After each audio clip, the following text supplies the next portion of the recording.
Bismillahirrahmanirrahim. Assalamualaikum warahmatullahi wabarakatuh. Apa kabar kakak-kakak semua? Semoga kalian selalu diberikan kesehatan dan keselamatan oleh Allah Subhanahu wa taala ya. Pada kesempatan kali ini, Ibu akan menjelaskan tentang makhluk gaib selain malaikat. Sebelum kita masuk ke pembahasan, Ibu sudah membuat tujuan pembelajaran. Nah, tujuan pembelajaran apa saja sih yang harus kalian ketahui pada materi kali ini? Yang pertama, kalian mampu menjelaskan pengertian makhluk gaib seperti jin, iblis, dan setan. Yang kedua, kalian mampu menunjukkan bukti atau dalil kebenaran adanya jin, iblis, dan setan. Kemudian kalian mampu menjelaskan sifat-sifat jin, iblis, dan setan. Dan yang terakhir adalah kalian mampu menerapkan perilaku mempercayai adanya jin, iblis, dan setan dalam kehidupan sehari-hari. Nah, langsung aja kita masuk ke dalam materi ya. A. Pengertian jin, iblis, dan setan. Jin adalah makhluk gaib yang Allah ciptakan dari api. Secara harfiah berarti tersamar. Beberapa ayat menjelaskan tentang jin. Silahkan nanti kalian buka ya di buku dalam Quran Surat Ar-Rahman ayat 15 dan Quran Surat Al-Hijr ayat 27. Nanti silahkan dibuka. Di situ sudah menjelaskan tentang jin ya. Jadi silakan dibuka agar kalian bisa memahami lebih dalam lagi tentang jin. Nah, jin artinya samar ya, tercipta dari api. Yang kedua adalah iblis. Secara bahasa berarti putus pengharapan. Maksudnya adalah tidak ada pengharapan sama sekali untuk iblis menerima rahmat Allah Subhanahu wa taala karena kedurhakaannya yang sangat nyata. Iblis termasuk golongan jin yang diperintah untuk bersujud kepada Nabi Adam alaihissalam. Malaikat pun diperintah untuk bersujud kepada Nabi Adam alaihissalam. Maka seluruh malaikat bersujud kepada Nabi Adam alaihissalam kecuali iblis yang mengingkari Allah. Nah, ini sudah jelas ya, karena sifat sombong. Makanya kenapa kita tidak boleh memiliki sifat sombong, karena itu sama aja kita setan ya, seperti setan ya. Setan itu dengan sombong dia bilang, aku tercipta dari api, kenapa aku harus menghormati Nabi Adam yang hanya tercipta sebagai dari tanah liat itu. Jadi dengan sombongnya dia berkata seperti itu, bahwa dia merasa dia lebih baik karena dia tercipta dari api, sedangkan Nabi Adam tercipta dari tanah liat. Kita tidak boleh memiliki rasa sombong, karena ketika kita sudah sombong kita akan menerima akibatnya. Nah, akibat iblis sombong ini akhirnya dia diturunkan ke dalam neraka. Makanya kenapa kita tidak boleh memiliki sifat sombong, karena ketika kita memiliki sombong ya, rasa sombong, maka kita tidak jauh beda dengan setan yang tempatnya adalah di neraka. Yang ketiga adalah setan. Setan berasal dari fi'il madi syaltona yang berarti mengingkari dan menjauhkan diri dari kebaikan dan kebenaran. Sifat mengingkari dan menjauhkan diri dari kebaikan dan kebenaran ini adalah termasuk sifat yang banyak dilakukan oleh manusia maupun jin.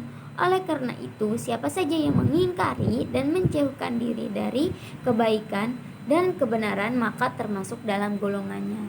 Nah, di sini sudah jelas ya, bahwa banyak manusia yang mengingkari dan menjauhkan diri dari kebaikan dan kebenaran Allah Subhanahu wa taala. Nah, ketika kita mengingkari ya, maka kita termasuk dari setan, karena setan itu berasal dari kata syaltona yang berarti mengingkari atau menjauhkan diri. Jadi ketika kita menjauhkan diri dari kebenaran Allah, maka kita termasuk golongan setan, golongan yang mengingkari ya. Jadi harus berhati-hati, kita tidak boleh mengingkari kebenaran akan adanya Allah, karena ketika kita mengingkarinya maka kita termasuk ke dalam setan ya. Jadi kita tidak boleh ya melakukan perbuatan yang menjauhkan diri kita dari kebenaran atas adanya Allah Subhanahu wa taala. Oke, next. B. Menyikapi keberadaan keberadaan jin, iblis, dan setan. Di antara golongan jin ada sebagian dari mereka yang mengimani wahyu yang diturunkan kepada Nabi Muhammad SAW. Mereka yang beriman juga beribadah kepada Allah. Sebagaimana manusia, sesungguhnya manusia dan jin diciptakan untuk beribadah kepadanya. Sebagai seorang muslim tidak dibenarkan untuk takut kepada selainnya, apalagi hanya kepada jin yang tidak bisa kita lihat oleh panca indera. Islam pun tidak pernah mengajarkan untuk menyembah kepada selainnya, tetapi kenyataannya banyak dari manusia yang ingkar dan memuja kepada makhluk yang nyatanya hendak menyesatkan manusia. Sudah jelas ya. Di sini sudah jelas bahwa kita hanya takut kepada Allah. Kita tidak boleh takut kepada suatu hal yang tidak terlihat oleh kita. Maksudnya seperti setan, ya.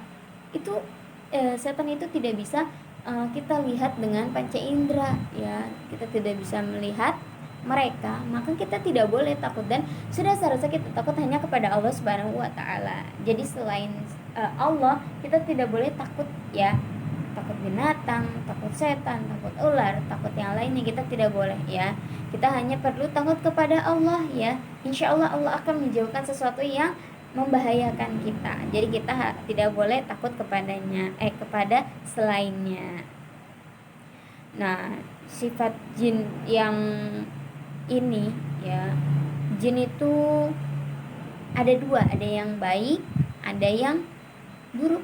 Nah, yang baik ini adalah mereka yang mengimani wahyu yang telah Nabi Muhammad SAW sampaikan, ya. Mereka beribadah juga, karena sebenarnya tugas manusia dan jin adalah hanya beribadah kepada Allah. Mereka pun beribadah, ya. Mereka jin yang baik itu beribadah kepada Allah. Nah, jadi sudah jelas, ya. Jadi ada yang jin baik, ada jin buruk, ya, gitu. Dan kita tidak boleh ingkar atau memuja kepada selain Allah Subhanahu wa taala. Jadi yang berhak kita sembah adalah Allah Subhanahu wa taala. Jin telah memilih jalan yang sesat. Ini udah jelas, ya.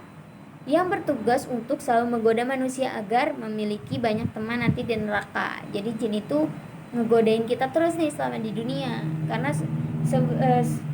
ketika dia diturunkan ke neraka, dia meminta izin kepada Allah, ya Allah, izinkan aku untuk menggoda anak manusia. Nah, tugasnya setan itu menggoda kita. Makanya ketika kita melakukan kejahatan, itu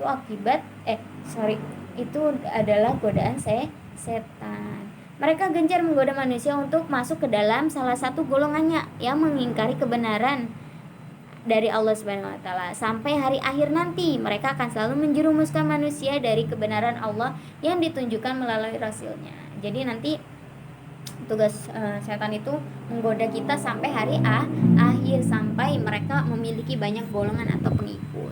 Iblis memilih jalan ini karena kesombongannya yang tidak pernah mengakui kelebihan manusia, ya.